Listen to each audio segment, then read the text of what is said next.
guys, welcome back to my channel. I'm not sure if this video is going to go up before my vlog to Bali, 2 of them, because they haven't gone up yet and it's been 2 months, 1 month, 2 months since I've been there.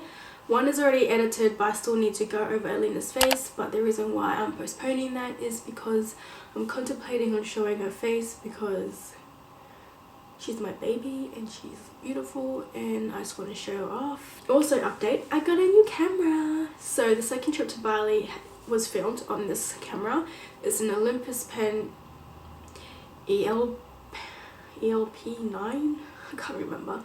I'm contemplating on also doing a review on that, so subscribe if you want to see. As you can tell by the title of this video, I am basically going to share you my tips and advice. Sorry if I sound blah. I'm sick again. If you don't know, I was sick before I went to Bali the first time. We were all better when we went the second time, but then when we came back from Bali, literally this day I came home from Bali was when I got sick. Like, I was already home, I slept all day, and when we came back and I woke up from my long ass nap sick. So it's been a week and a bit of me being sick. Alina's sick, Idris is sick, we're all sick again. So excuse my voice. As I was saying, I'm going to show you my tips and tricks, advice, whatever you want to call it, on traveling with a 11 to 12 month old, and then also tips and tricks while you're in Bali specifically.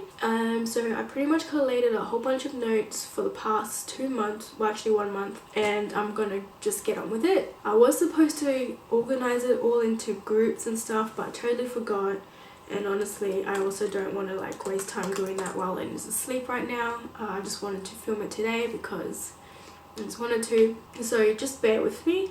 I'll also possibly may or may not write a blog post with dot points of it all there. If I do, I'll leave the link down below and you can check it out. If that's more your forte, you don't really want to watch a video, you rather just read it, check that out. But if you could just watch this, that'd be great. Okay, so basically traveling to Bali with an 11 to 12 month old tips. Honestly, I'm just going to go through it again, not in any particular order, but the first one I've got here is bring enough nappies as much as you can. But if you end up not bringing enough, you can buy some in Bali. We ended up buying a packet. We still had a couple left, but we ended up buying a packet, which wasn't really a big packet. It was like, I don't know, maybe 8 or 10 in there. So we ended up buying a packet just in case while we're there, like I think towards a bit halfway into the holiday. And then I pretty much started using the Bali ones and left our Australian ones for like at the end of the trip. But overall the nappies were fine. Alina didn't get any rashes or anything like that, so you know, try and bring enough, but don't stress if you don't, because you can just buy some over there. They're just pull-up ones. She had no leaks, nothing like that, no rash. The only disadvantage was that it was pull-ups, and I've never used those before other than the swimming ones. But if there's one thing that you're going to bring, make sure you bring the most of, it's definitely wipes, because we didn't bring enough. We thought we did, but we didn't. We ended up having to buy the ones from Bali, and we bought 2 different types, and they both had a very, very strong fragrance scent to it, and it was very just overwhelming. It's not like a bad smell, but it's very fragranted. And also I'm pretty sure it gave Alina rashes because she ended up getting a pretty bad rash when we started using that one. So yeah, definitely if you're going to bring enough of anything, definitely bring wipes. Bring more than what you think you can bring. Oh yeah, and also just side note, the reason why I know it's the wipes that gave Alina rash was because I was alternating between the Bali nappies and the Australian nappies, and that's how I am certain it was definitely the wipes. Also in saying that she only started getting rashes when we started using those wipes. So bring food pouches if she's on solids. The Rafferty Garden ones are halal based on their website. So we bought pretty much 2 of those for each day that we were there. And if you want, you can bring a couple more just in case. But pretty much whatever I ordered and it was okay for her to eat, I'll give Alina some. But yeah, at least that way we still had that peace of mind. We bought like fruity yogurty ones for breakfast, and then whatever for lunchtime, lunch or dinner, whichever, because each day, whether it was lunch or dinner, we were giving her what we were ordering anyway. We packed it all in our suitcase and we had no leakage or anything like that. We only brought one on the plane. Pretty sure, I'm a little bit confused on what you can and cannot bring, like it's just confusing. But they did let us bring a pouch on the plane for Alina. Only one though.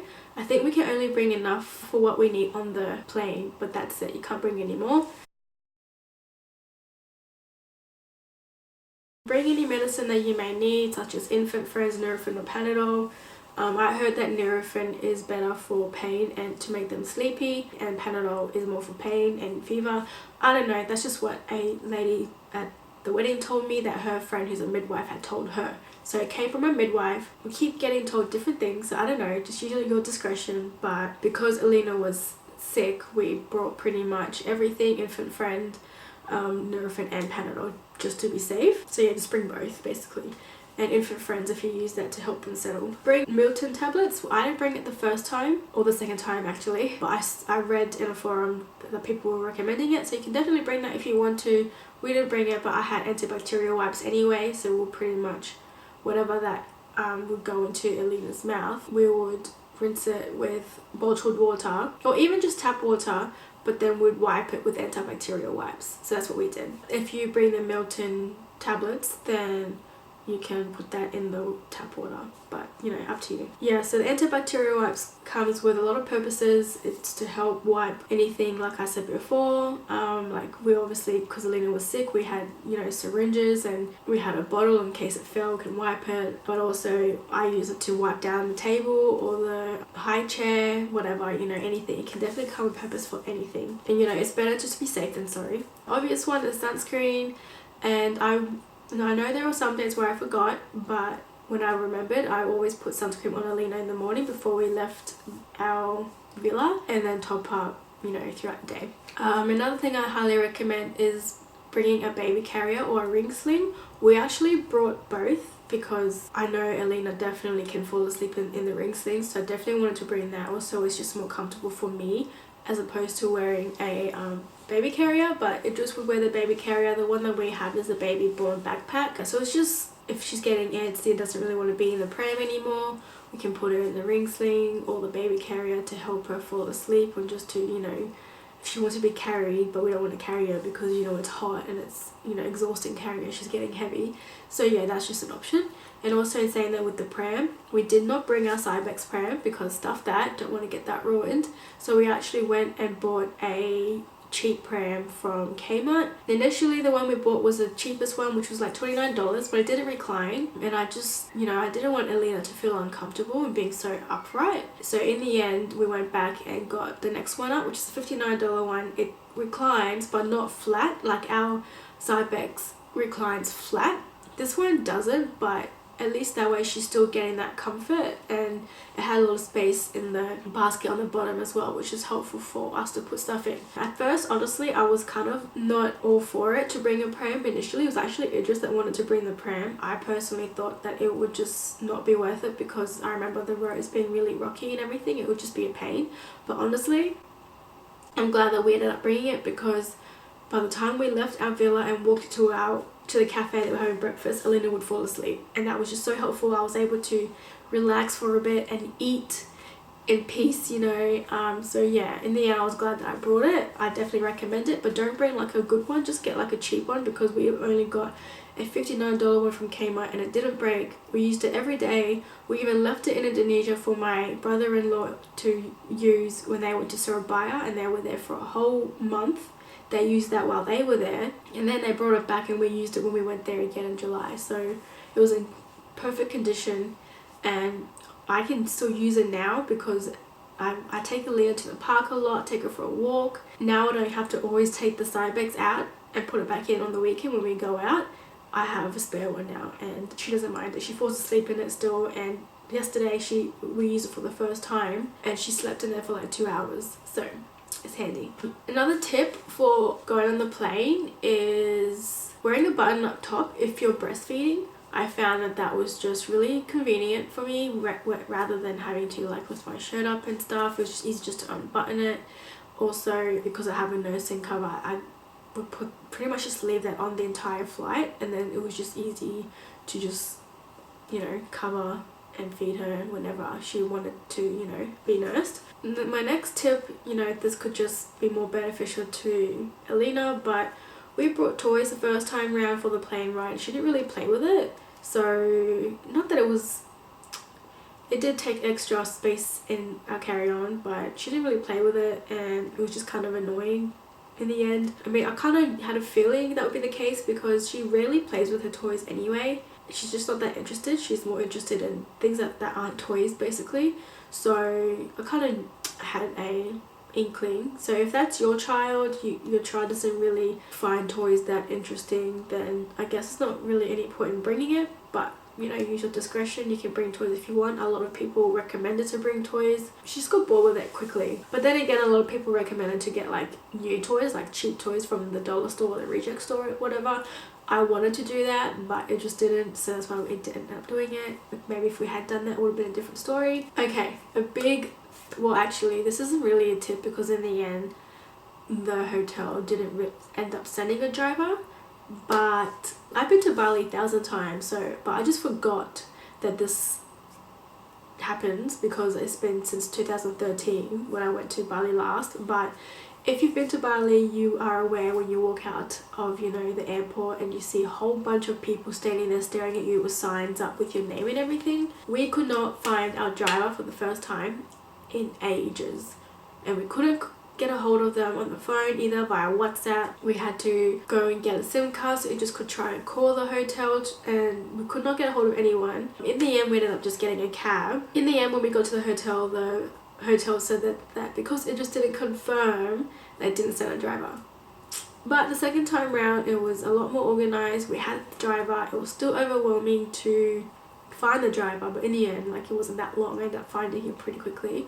But maybe, you know, it's worth communicating with the hotel you're staying at or villa to kind of arrange where they're going to be standing, so it's a lot easier to find, because there's like so many people waiting outside, you know, drivers, family waiting for, you know, whoever. When we were checking in the first time, we were offered to check in their hand luggage for free, because apparently there's like stairs to get to the airplane.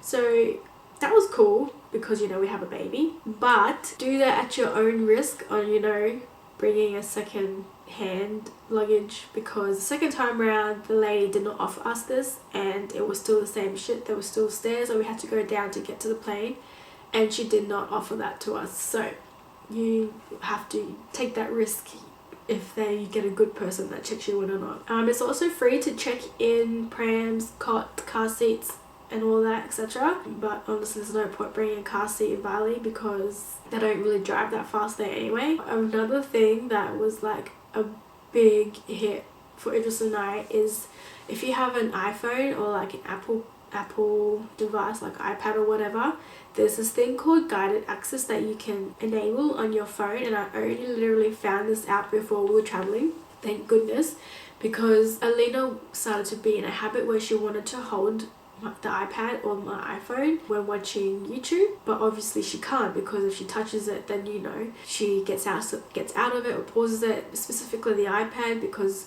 we have an iPad for her for car rides because she has car rides. Anyway, guided access is basically a feature on your phone. You don't need an app or anything, but if you enable it, you can lock your phone. So when they're watching something on their iPad or whatever, and they're too young to understand to not touch the screen, you put that on and then you change the settings to disable touch, and that's it. So also bear in mind that you have to be in the screen already. First, you do need to go into settings to turn this on, I believe. I can't remember where it is, but if you just type in the search bar, guided access, yeah, guided access, so it's in general, and then accessibility. At the very bottom of the screen, guided access, you just turn it on. You can add your passcode settings, time limits, which I don't have, and then you're ready to use that feature. Okay, so you go into, let's just do YouTube. You're going to tap your home button 3 times, and then it'll say guided access start. So I'm touching the screen now, nothing is happening. So if you're doing this the first time, you have to actually go into options first to do that. So you basically you tap the home button 3 times, and you can set it up with pin number or Face ID, whichever. And then in the left hand corner there's options. Just click on that and you make sure you pretty much turn off touch. And I've just kept the volume buttons on in case you now want to turn the volume down. Motion keyboards don't really show up, so it doesn't really matter. I've just left it and then done, and then you just press resume. But bear in mind, when I did the settings on YouTube to actually have the touch section turned off, that doesn't mean it will work for any other page. You have to do it again for each new different page. Like say you want to do it on your iTunes so they can listen to music and they're holding it, you have to do it again on there. Turn on, turn off, whichever, and then done, and you just press resume again or you press end, and that's it. Seriously, the best thing ever. So you're welcome. It's winter here and obviously it's hot in Bali. We obviously have to dress warm on our way to the airport, but then we also don't want to have to change when we get to Bali. So basically with me and Idris, we're different, we're easy. But obviously Alina, we don't want her to get sick or anything like that, even though she's already sick. So basically what I did was I put a short sleeve bodysuit underneath, a sweater over that, and then, you know, to make her look trendy and cute and all, I put overalls on her. So then at least that way on our way to the airport in the plane, she's nice and warm. And then when we got to Bali, we just take the sweater off and then she's ready to go. And the second time we had her in this long like harem pants, so it's thin, and it wasn't really cold that day in Perth anyway, so I had her in that, had another just plain t-shirt or bodysuit, can't remember exactly what, underneath, and then a sweater over it, so she's nice and rugged and warm on the flight and on our way to the airport. And then once we got to Bali, we can just take that sweater off and then she's not gonna, like, you know, burn up or anything like that. Now what I did as well, what I was gonna do, which I didn't end up doing, but I did bring it with me, was I had my button-up shirt. I actually did a video actually, so I'll leave the link down below or like here. Basically I wore my button-up shirt, jeans, comfy jeans mind you, and I had a sweater to wear over it, but it wasn't really that cold that day for me personally, so I didn't end up wearing the sweater at all. I found not giving the iPad to Alina straight away helped keep her, you know, all good on the fly. I can't remember what we were giving her prior to that, but maybe it was with the toys and trying just to entertain her any other way. And then when she was getting really, you know, just bored and suki and all that, then we brought out the iPad. Also, in saying that, with the iPad, from memory, I don't think all planes have this, but you know how they keep the safety guard and like menus and stuff inside? Ours was like, I can't even explain it, but it was like hard, so it was within the seat.